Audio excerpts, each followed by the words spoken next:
Something made Donald Trump very grumpy last night, and we're going to look at the outcome of that.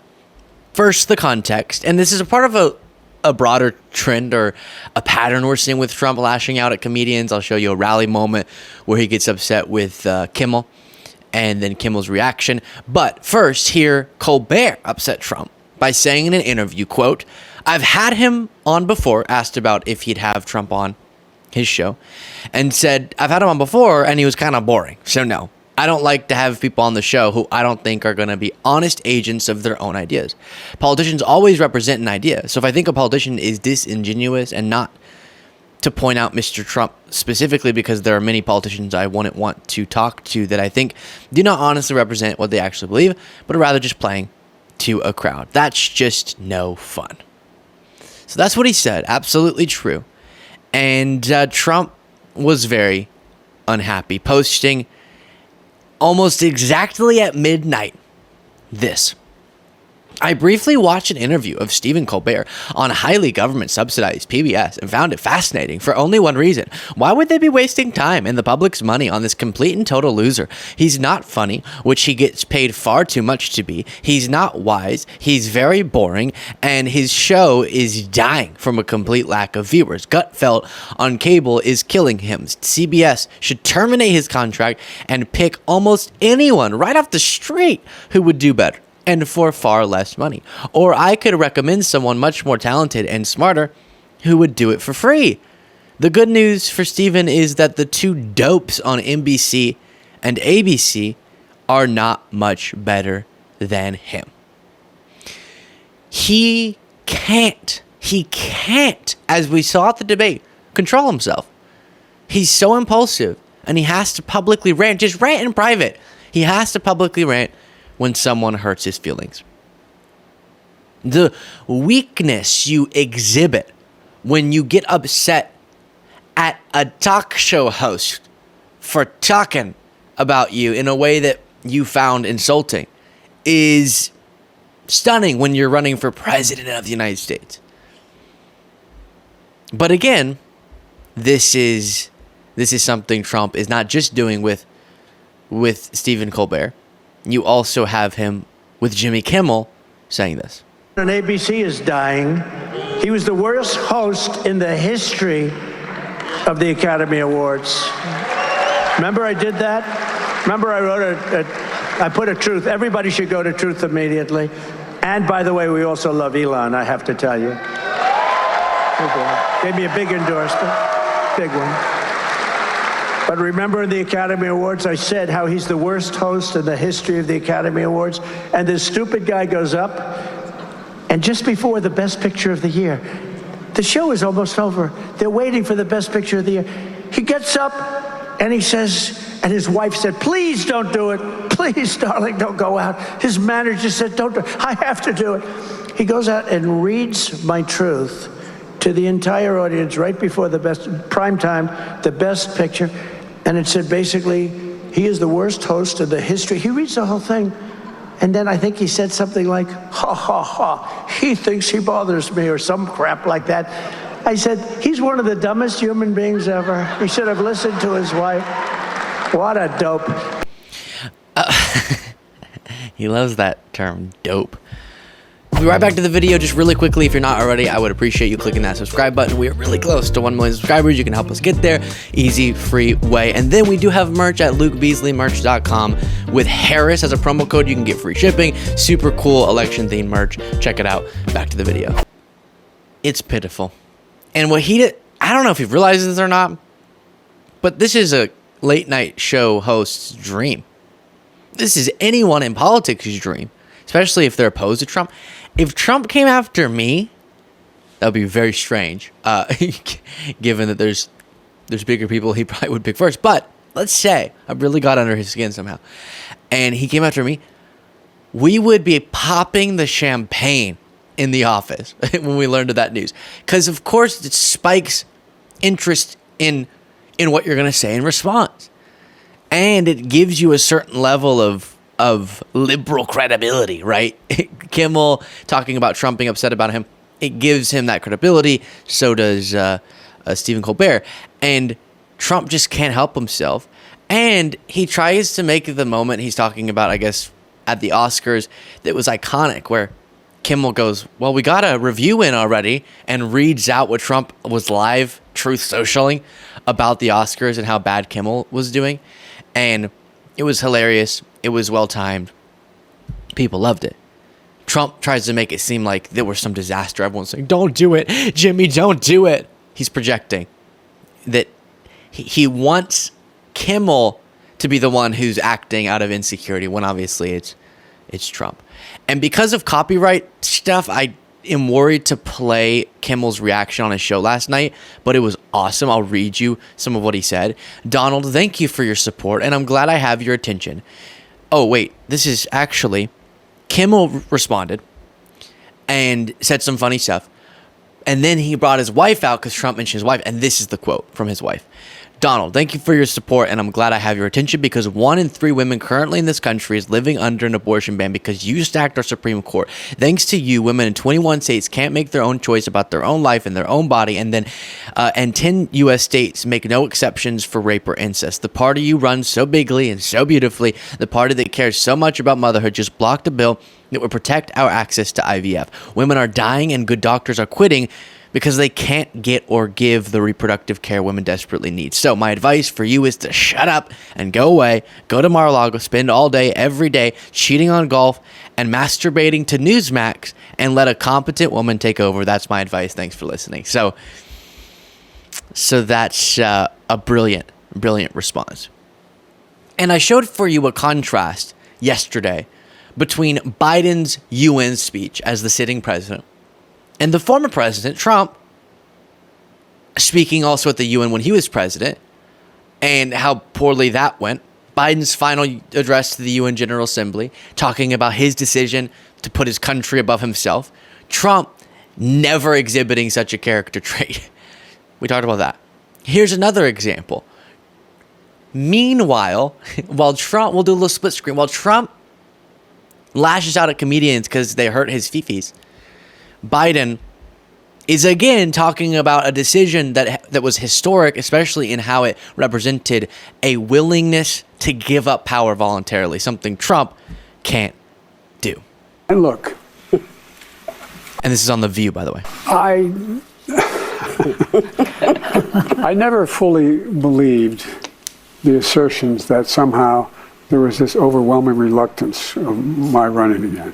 I didn't sense that. Mm-hmm. And although the polling, as I said, Biden's polling was different, the fact of the matter is my polling was about, we're always within range of beating this guy. Yeah. And,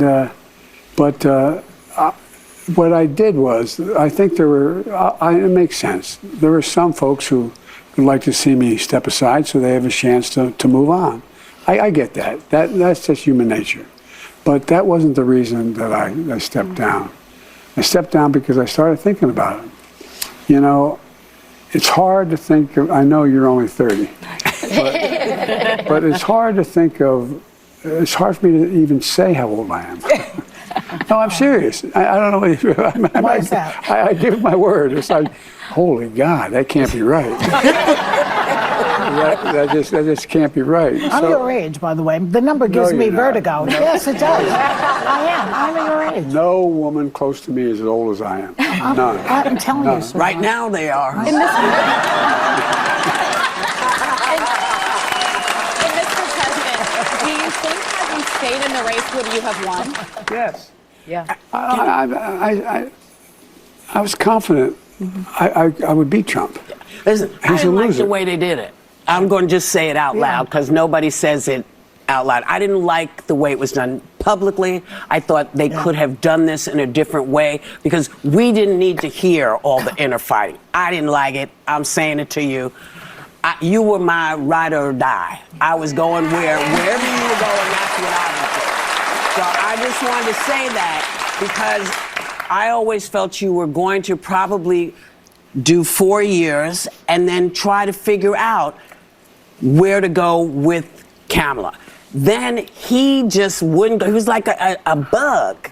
He just kept being there. He was like a bug right there. Zzz. So you felt...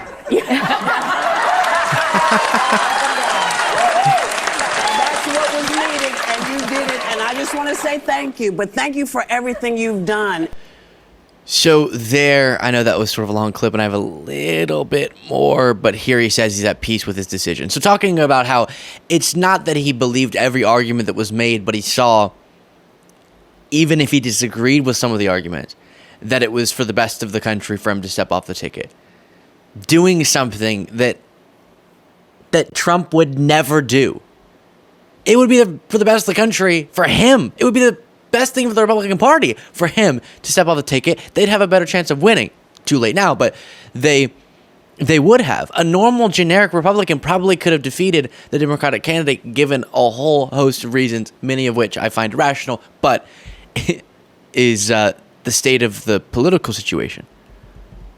But Trump chose himself over his party, over his policies, his ideology, because someone else could have represented that, and over the country, as he'll always do. It was only 2 months ago that you decided to step aside from seeking re-election, putting your country first above any personal ambition, and passing the torch to the vice. It's like having one of the Beatles at the table. And you passed the torch to Vice President Kamala Harris. What have these past 2 months felt like, and are you at peace with your decision? Well, I am at peace with my decision. Look, when I ran this last term, I said that I saw myself as a transition president. Yeah. Transitioning to a new generation of leadership.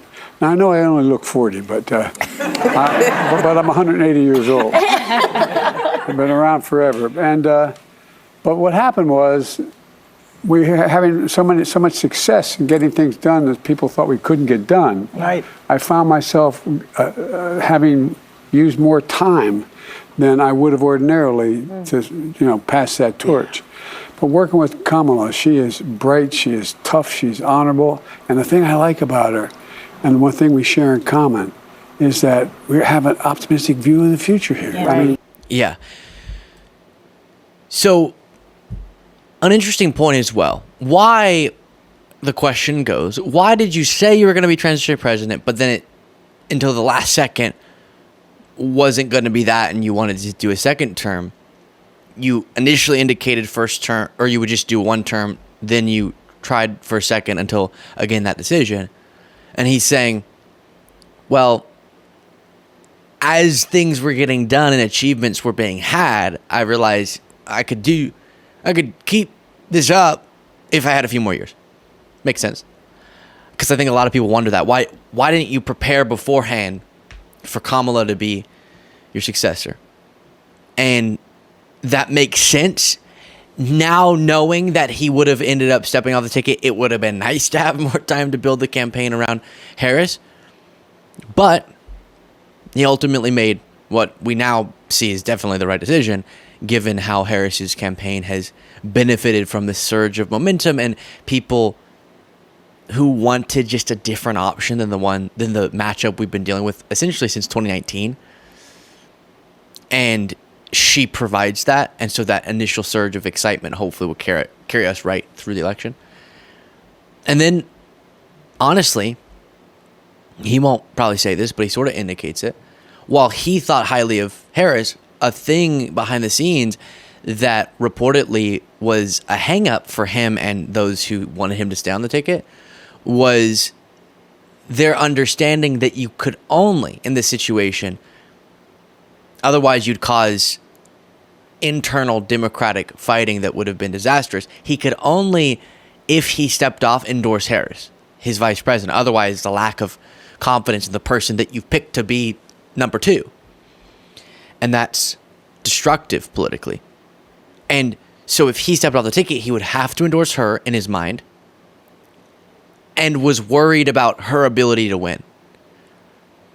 And what he ultimately was convinced of was not just that he wasn't the right person as the candidate, but that Harris was. He had to be convinced that she could do it. And I think while many of the criticisms, many of the Fox News stories that have been run about the vice presidency of Harris over the last few years have been a little silly, some very silly. There definitely was, as Oprah mentioned in that town hall, a shift from Vice President Harris and her performance and her confidence and her compellingness versus presidential candidate Harris.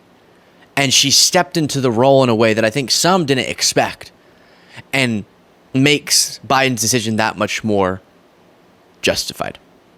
But a tale of two presidents. One spends his nights truth socialing about comedians that hurt his feelings.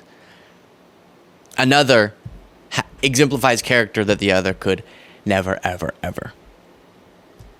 Let me know what you thought in the comments. And become a member. What the heck have you been doing? Become a member by clicking the join button below. We have a great time on the bonus show, and it's a way to keep the show alive.